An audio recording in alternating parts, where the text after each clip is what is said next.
এই যে শ্বশুরবাড়িতে সকাল সকাল ঘুম থেকে উঠেই স্নান করে রেডি হয়ে নিচ্ছিলাম। তারপরে কিছু খাওয়া দাওয়া করে আমার বর চলে গেছিলো বাজার করতে, কারণ আজ রবিবার সবাই মিলে একসাথে খাওয়া দাওয়া হবে। বাজার থেকেও চলে আসলো। চলো দেখে নিই কী ও বাজার থেকে নিয়ে এসছে আজকের জন্য। প্রথমত নিয়ে এসছে চিংড়ি মাছ, যেটা ও খুব পছন্দ করে। আর সেকেন্ড হচ্ছে গিয়ে এটা বাটা মাছ ছিল, সেটা হচ্ছে রুই মাছ, এটা জ্যান্ত রুই। আর এখানে যেহেতু জলকর আছে, জলকরে মাছ চাষ হয়, তো এখানে ফ্রেশ মাছটা বেশ ভালো পাওয়া যায়। তারপরে এটা ছিল মাটন। এটা আমার হাজব্যান্ড আমার শ্বশুরবাড়ির ওখানের মটনটাই ও বেশি পছন্দ করে, তো আমরা ওখানে গেলে মোটামুটি টুকিটাকি মটনটা খাই। আর মটনটা আমিই রান্না করেছি।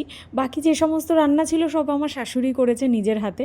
মটনটা আমিই করেছি। আমি ভাবছিলাম মটনটা একটু ওনাদের করে খাওয়াবো। আর এই যে গাছের ফুল আমার সব গোলাপ ভর্তি। তারপরে সব কিছু শেষে সবাই একসাথে খেতে বসে পড়েছি। যদিও এখানে শুধু আমি আমার হাজব্যান্ডই রয়েছি, কিন্তু ক্যামেরার পেছনে আমার শ্বশুর শাশুড়িও রয়েছে। এই যে আমার শাশুড়ি আমাকে খেতে দিচ্ছে। আসলে কি, আমরা সারা সপ্তাহ নিজেরা নিজেদের মতো করে খাই, একদিন যদি কেউ একটু বেড়ে খেতে দেয় তাহলে খুব ভালো লাগে। তারপরে খাওয়ার শেষে আবার সবাই মিলে বেশ আড্ডা নিয়ে বসেছিলাম। এইভাবেই কাটলো আমাদের সারাটা দিন আনন্দ করে।